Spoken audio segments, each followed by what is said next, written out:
Hello everyone, Radhe Radhe. कैसे हैं आप लोग? ठीक रहिए, स्वस्थ रहिए। लड्डू गोपाल की तरफ से भी राधे राधे।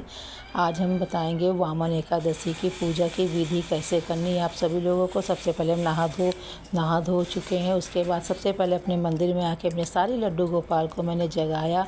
फिर उसके बाद में सारे लड्डू गोपाल को जगाने के बाद में मैंने इनको, जितने भी हमारे सारे लड्डू गोपाल थे, सबको मैंने स्नान कराया। जल से कराया, दूध से कराया, गंगा जल से कराया, शहद से कराया। शिमला पंच तत्वों से मैंने अपने लड्डू गोपाल जी का स्नान कराया, क्योंकि आज थी वामन एकादशी। अब वामन एकादशी में तो लड्डू गोपाल को पंच तत्व से तो स्नान कराना ही कराना होता है।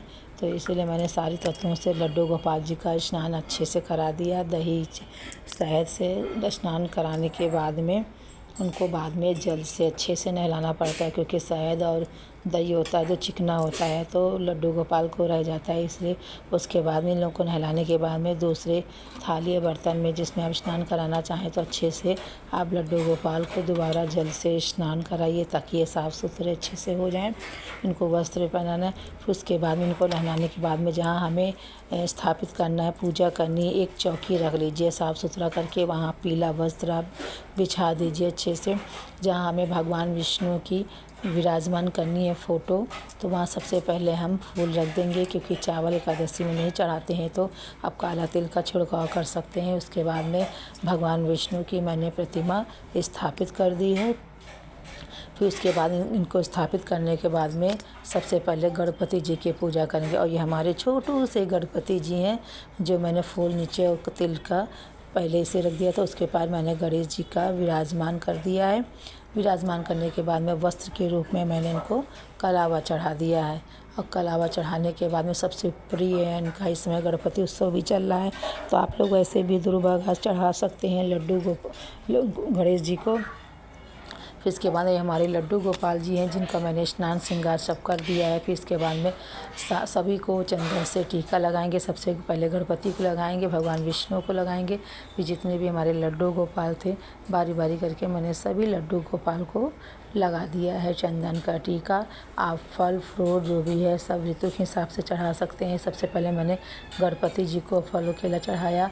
आज परिवर्तनीय एकादशी है तो खीरे का महत्व भी है, तो आप खीरा ज़रूर चढ़ाइएगा एकादशी वाले दिन, आज के दिन वामन एकादशी वाले दिन।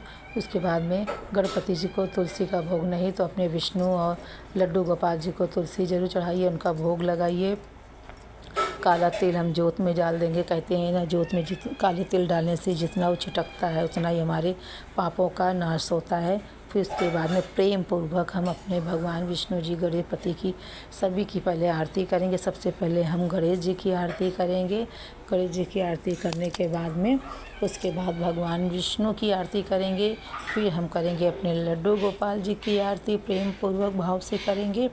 फिर उसके बाद में आरती करने के बाद में हम उसके वामन एकादशी के बारे में थोड़ा सा बताएंगे, क्योंकि हमारी वीडियो लंबी हो जाएगी। इसकी कथा हम अगली वीडियो में अपलोड कर देंगे।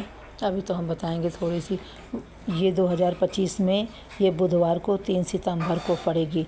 परिवर्तनीय एकादशी भाद्रपद मास के शुक्ल पक्ष की एकादशी को पड़ती है, जिसमें भगवान विष्णु के वामन अवतार की पूजा की जाती है। इसे पार्श्व एकादशी और देवझूलनी एकादशी जैसे नामों से भी जाना जाता है। इस दिन भगवान विष्णु अपनी योग निद्रा में करवट लेते हैं, इसलिए इसे परिवर्तनीय एकादशी कहते हैं। ये व्रत वाजपेयी यज्ञ के समान पुष्पदायी होता है और सभी पापों का नाश कर मोक्ष की प्राप्ति होती है। ये थी हमारी कहानी भगवान विष्णु की थोड़ी सी कथा। इसकी अगली वीडियो में हम सुनाएंगे एकादशी की। वामन एकादशी की पापनाशी एकादशी होती है, सभी पापों से मुक्ति मिलती है एकादशी। हमारी कथा, हमारी पूजा पाठ संपन्न हो गई है। और हमने जो भी कथा पाप सुनने के बाद में आप जो पुष्प हाथ में लेते हैं, उसके बाद में कथा सुनने के बाद में तिल और पुष्प जरूर लेना चाहिए, चढ़ा देते हैं भगवान विष्णु को। हरे राधे राधे।